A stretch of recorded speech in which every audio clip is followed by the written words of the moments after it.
예, 을지로교회 선생님들 또 제자들, 우리 주로 교육부 활동 사진들을 한번 쭉 예전 사진과 또 요즘 사진 섞어서 이렇게 한번 봤습니다. 참 행복하고 즐거운 모습들이 많이 비춰졌습니다. 오늘은 그 교회에서 스승의 주일로 지키는 주일인데요. 그래서 스승의 날 유래를 제가 한번 찾아봤어요. 스승의 날 유래를 찾아보니까 그 유래가 1958년 충청남도 논산시 강경읍에 있는 한 고등학교에서 시작이 되었더라고요. 강경고등학교. 이 강경고등학교의 청소년 적십자 이 단원들이 활동으로 은퇴하신 선생님들, 그리고 병중에 계신 선생님들, 이런 선생님들을 이렇게 찾아가서 위문하고 또 위로해드리고, 그렇게 퇴직하는 선생님들을 찾아다니면서 학생들이 그런 행사, 그런 사업이 있었는데, 그것이 굉장히 반응이 좋고 또 소문이 나서 다른 지역의 학교에서도 시행이 되고, 그러면서 이 스승의 날이 생겨졌다고 합니다.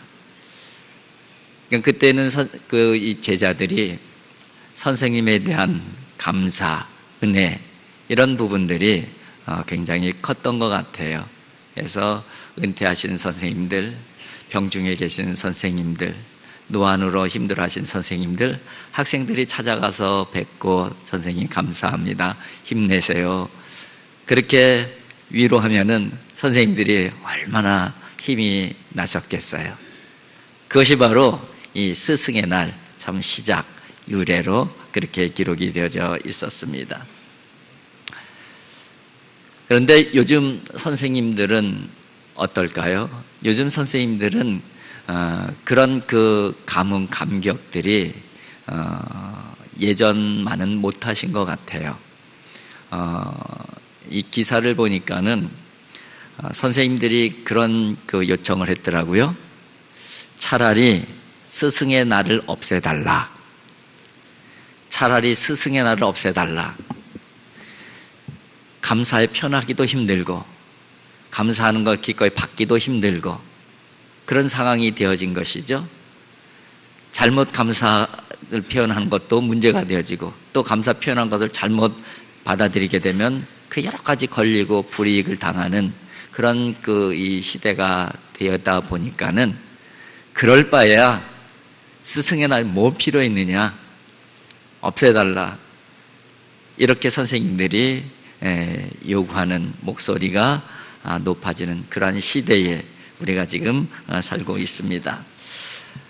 한국교연단체 총연합회에서 스승의 날을 맞이해서 선생님들에게 설문조사를 했어요. 초등학교부터 대학교 교수님들까지 전체를 대상으로 설문조사를 했는데, 교원의 87.4%, 그러니까 90%가량이 사기 저하의 상태에 있다, 그렇게 답변을 했더라고요. 그러니까 선생님으로서 사명감을 가지고 일할 그런 마음이 떨어졌다는 거예요. 마음이 안 생긴다는 것이죠. 그렇게 답변한 분이 거의 90% 가까이 답변을 한 설문입니다. 참 마음이 아픈 것이죠. 누구의 문제냐 하는 부분들은 차지하고라도 학생들을 가르쳐야 될 선생님들이 사기가 저하됐다, 사명감을 가지고 스승의 역할을 해야 되겠다 하는데 참 힘든 그런 환경에 있다는 것이 우리 미래를 참 어둡게 만들게 되는 것이고, 또 우리들의 마음을 슬프게 하는 것 같아요.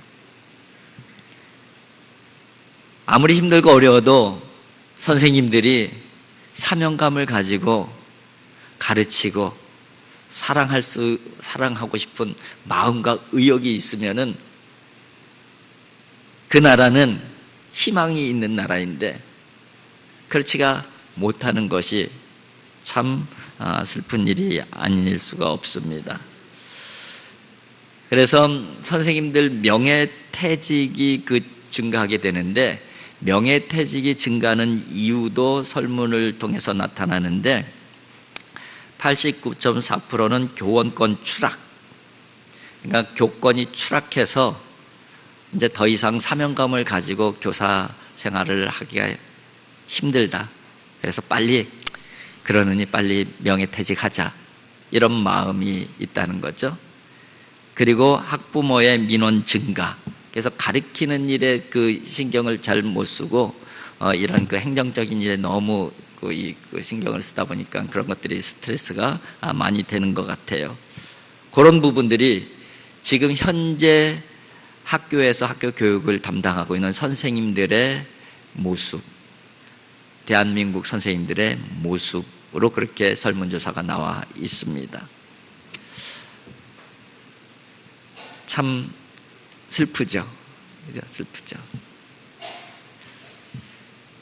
우리가 이런 시대에서 참 제자가 어떤 사람이고 참 스승이 어떤 모습인가 다시 한번 정립하는 것은 굉장히 중요하겠다, 그런 생각을 해보았습니다.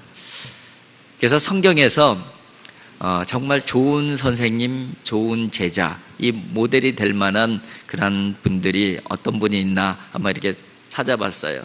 그래서 구약에서 한 두 그룹, 신약에서 한 두 그룹 이렇게 찾아서 그 내용을 좀 설교를 하려고 쭉 한번 조사를 해봤는데, 구약에서는 모세와 이 여호수아, 사실은 스승과 제자의 그 관계랑 마찬가지길래 그 두 사람이 그렇고, 또 우리가 스승의 날 가끔 듣는 그런 이 말씀이기도 한데 엘리야와 엘리사, 이게 또 좋은 스승과 제자의 모습의 한 모델입니다. 그리고 또 신약에서는 누구를 뽑을까 생각해 보니까 사도 바울과 디모데 정도가 좋은 스승과 제자의 모델인 것 같아요. 그리고 무엇보다도 참 스승 하면 빼놓을 수 없는 분이 예수님이시잖아요. 그래서 예수님과 제자들, 이 모습을 통해서 한번 제자가 어떤 사람이 참 제자이고 선생님은 어떤 사람이 참 선생님인가 하는 부분들을 좀 정리를 해서 같이 나누려고 쭉 조사를 하다 보니까는 너무 길어, 너무 많아 내용이. 그래서 선생님 한 분씩만 모셨습니다. 구약에서 선생님 한 분으로 모세 선생님을 모셨고, 신약에서 선생님을 예수 선생님 모셔서 오늘 함께 나눠보려고 합니다. 오늘 본문 말씀에는 모세가 여호수아에게 이스라엘의 그 지도권을 넘기는 그런 그 기사예요. 이제 40년 동안 모세가 이스라엘 백성들을 잘 인도를 했습니다. 그리고 이제 요단강만 건너가게 되면은 하나님께서 약속하신 약속의 땅이 기다리고 있는 거예요. 얼마나 감개무량해요. 근데 하나님께서는 선수교체, 그렇게 명령이 떨어진 거예요. 모세는 요단강을 건너갈 수가 없다는 거예요. 거기서 죽어야 된다는 거예요. 그런데 그때 모세의 모습은 건강했었어요. 눈도 잘 보이고 몸도 건강했고, 그리고 오늘 본문에 보게 되면은 모세의 행적이란 것이 어마어마하겠죠. 어마어마해. 그의 위대성, 그의 능력, 백성들이 정말 최고의 지도자로 그렇게 모실 수밖에 없는 그 분이 모세였음을 오늘 본문을 통해서 확인할 수가 있는 것이죠. 모세는 오늘 본문에 보면은 하나님과 대면하던 사람이다, 그렇게 표현을 하고 있어요. 엄청난 모세. 근데 그 엄청난 모세 거기까지, 그리고 여호수아에게 이 바톤이 넘어가게 되어지는데, 오늘 제자된 여호수아의 입장에서 선생님의 모세를 바라보는 마음이 어땠을까? 그런 생각을 해봤어요. 모세가 제자에게 바톤을 넘겨주는 안수를 합니다. 안수를 했을 때에 성령이 충만했다고 표현이 되어져 있어요. 하나님께서 개입하신 것이죠. 그 일은 하나님의 일이기 때문에. 그래서 이 여호수아에게 성령이 충만하게 되고, 그러다 보니까는 모든 백성들이 모세의 명령에 순종하였던 것처럼 동일하게 여호수아의 명령에도 순종했다는 말씀이 기록이 되어져 있어요. 그러니까 여호수아가 대단한 것은 아니에요. 그런데 하나님의 뜻 가운데서 모세가 그의 제자인 여호수아를 철저하게 세워가는 모습을 볼 수가 있는 것이죠. 그렇게 바로 지도권이 계승이 되어지고, 그렇게 계승받은 그 지도권을 가지고 하나님의 도우심을 따라서 정복전쟁을 승리로 이끈 제자, 그게 누구예요? 여호수아인 것이죠. 오늘 본문 말씀에는 그런 배경이 있는 그런 그 말씀입니다. 선생님한테 초점을 좀 맞추고 싶어요. 왜냐하면 우리는 제자이면서 동시에 누군가의 선생님이기 때문에. 그런데 참 스승, 참 선생님은 되기 위해서는 두 가지 요인이 필요한 것 같습니다. 하나는 내적 요인이고 하나는 외적 요인이에요. 사실은 외적 요인은 우리가 어찌할 수 없는 그런 요소들이 많이 있어요. 근데 이 내적 요인이 그래서 더 중요한 것 같아요. 내적 요인은 주로 사명감, 자격, 이런 것들이 되어질 수가 있고요. 또 외적 요인으로는 환경과 제도, 이런 것들이 되어질 수가 있겠죠. 이런 것들이 잘 조화를 이룰 때에 좋은 선생님이 만들어지는 것이고, 정말 사명감을 가지고 그 스승의 역할을 감당할 수가 있는 것이죠. 그래요. 그런데 오늘 본문에 나오는 모세를 보게 되면은 이 내적 요인, 외적 요인을 완전하게 갖추고 있음을 볼 수가 있어요. 외적 요인은 누가 만들어 주시는 거예요? 하나님께서 만들어 주시는 것이죠. 하나님께서. 그리고 이 내적 요인을 보게 되면은 모세에게는 분명한 비전이 있었어요. 분명한 목적이 있었어요. 분명한 방향이 있었어요. 선생님에게 가장 중요한 것들이 그런 거 아니에요. 학생들에게 비전을 제시해 줄 수 있고, 방향을 제시해 줄 수 있고, 목적지가 저기야 자신감 있게 얘기해 줄 수 있어야 되잖아요. 모세는 그런 사람이었다는 것이. 민수기 14장 8절에 이런 말씀이 있습니다. 여호와께서 우리를 기뻐하시면 우리를 그 땅으로 인도하여 들이시고 그 땅을 우리에게 주시리라. 이는 과연 젖과 꿀이 흐르는 땅이니라. 하나님께서 기뻐하시면 우리에게 그 땅을 주신다. 하나님의 약속의 땅을 반드시 주신다. 그 땅은 젖과 꿀이 흐르는 땅이다. 가자! 이게 모세였어요. 분명하게 목적지가 있었고 방향이 있었고 비전을 제시하는 거예요.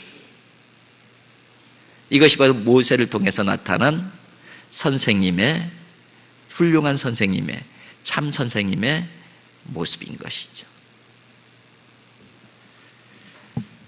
그런데 그렇게 해서 갔는데, 그렇게 간다고 해서 일이 다 술술 잘 풀리면은 누가 못하겠어요? 어려움들, 고비들이 많이 있었잖아요. 그런데 어렵고 힘들 때마다 백성들은 어떻게 해요? 원망하고 불평하고, 그리고 때로는 모세를 돌로 쳐 죽이려고까지 해요. 그때 모세가 어떻게 했을까? 모세는 그때마다 하나님 앞에 엎드렸죠. 기도했죠. 그것이 바로 모세의 특징 중에 하나예요. 특징이에요. 내 힘과 내 능력으로 안 될 때에 하나님 도와주세요. 하나님만이 하실 수 있습니다. 엎드리는 것이죠. 그것이 바로 또 모세의 특징 중에 하나이고, 믿음을 가지고 교사 선생님, 스승의 역할을 하는 사람의 아주 중요한 요소가 되어야 되는 부분이 그 부분이에요. 그 부분. 내 힘으로 가르치는 게 아니잖아요. 내 힘으로 해결해 주는 것이 아니잖아요. 하나님 도와주세요. 기도하는 스승, 기도하는 선생님, 그러면 기도하는 제자가 나오겠죠.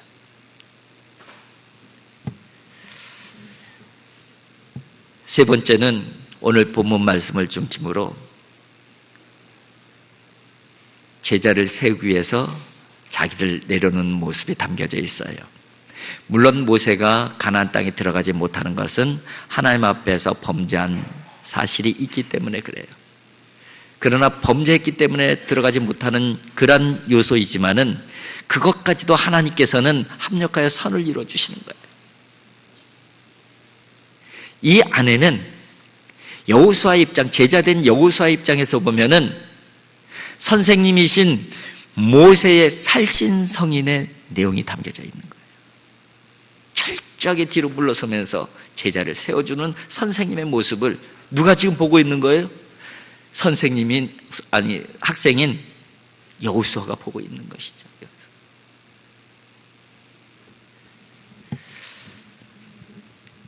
옛날에는 학교를 서당이라고 그랬잖아요. 선생님을 훈장님. 근데 훈장님을 포공이라고도 부른다고 합니다. 제가 기사를 하나 봤는데 이 포공이 뭔가 봤더니 포공령에서 나온 말이더라고요. 포공령.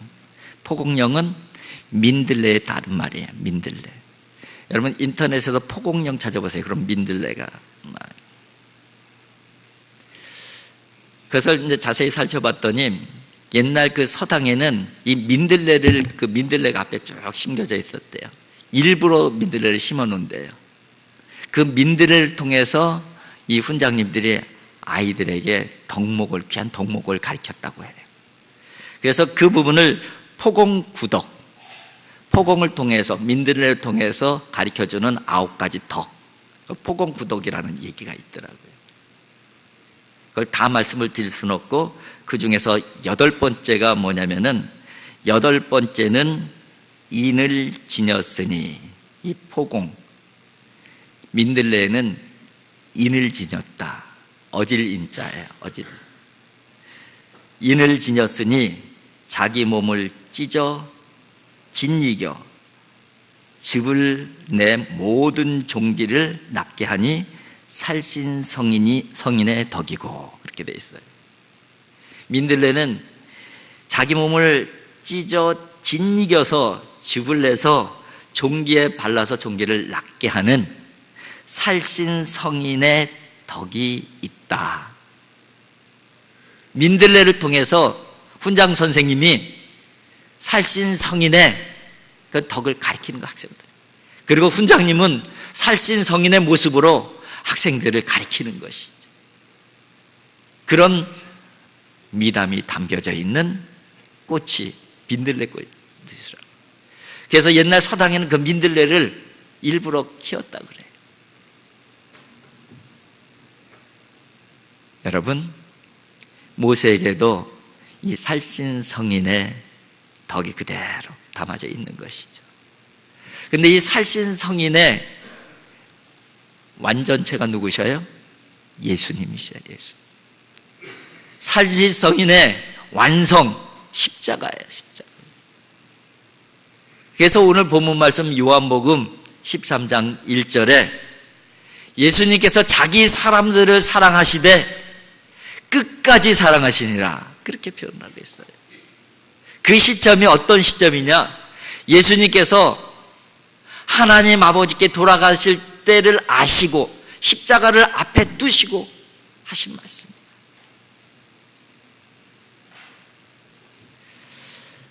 예수님의 제자들이 어떤 사람들입니까? 수제자라고 하는 베드로는 맹세하면서 저주했잖아요.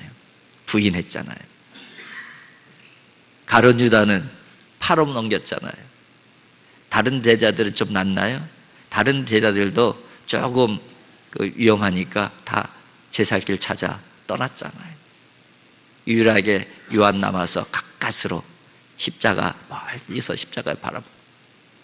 그게 바로 제자들의 현주소였어요. 그런 제자들을 주님께서는 끝까지 포기하지 않으셨다. 끝까지 사랑하셨다. 그렇게 말씀을 하고 있습니다. 한 2, 3주 전에 제 동생 부부하고 식사를 같이 한 적이 있습니다. 저희 동생 부부는 교사 부부예요. 동생은 고등학교 교장 선생님이시고, 우리 그 제수 씨는 고등학교에서 선생님을 하시는데 담임을 맡고 있대요. 근데 요즘에 담임 잘 안 맡으려고 그런다고 그러더라고요. 그래서 이제 학교 현장에 대한 이야기를 많이 들었는데, 결론은 그거예요. 학교 교육이 무너지고 있다는 얘기죠. 학교 교육이 무너지고 있다 하는 얘기가 대부분의 얘기였어요.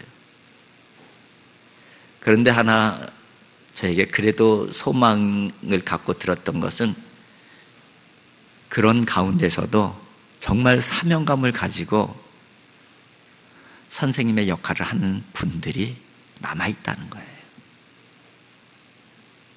근데 요즘에는 정말 제대로 된 선생님 역할을 하려고 하면은 손해를 많이 본대요. 그리고 법적 테두리 안에 잘못 걸려들으면 굉장히 곤욕을 당하는 경우가 비일비재하대. 그럼에도 불구하고 선생으로서 사명을 가지고 있는 분들이 그래도 아직은 있다. 여러분, 그런 선생님이 있어야 되는 것이죠. 그럼에도 불구하고 포기하지 않는 선생님들이 있어야 되는 것이죠. 그럼에도 불구하고 끝까지 사랑하는 그런 선생님들이 있으면은 그 제자는 희망이 있는 거예요. 그죠? 그 제자는 기대할 수 있는 제자가 되어지는 것이죠. 그런 사람이 바로 모세이고 예수님인데, 모세의 제자 여호수아가 엄청난 사람이 되어지잖아요. 예수님의 제자들이 잠시 넘어지긴 했지만은 로마를 복음으로 완전히 정복하는 복음의 정복자들이 되어지잖아요.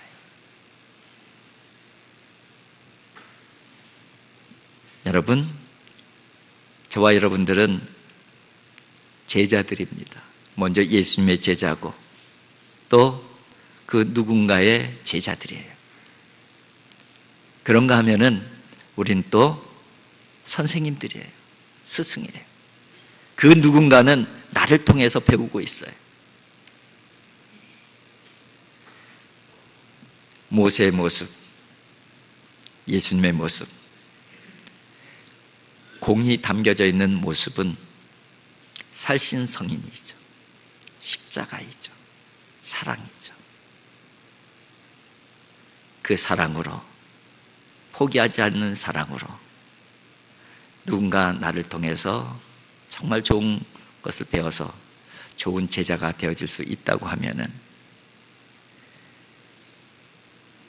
정복전쟁의 역사가, 여호수아의 정복전쟁의 역사가 우리의 삶의 자리 가운데서 나타날 수도 있는 것이고, 제자들의 복음의 역사가 우리의 교회 현장 가운데서 나타날 수 있는 거 아니겠습니까?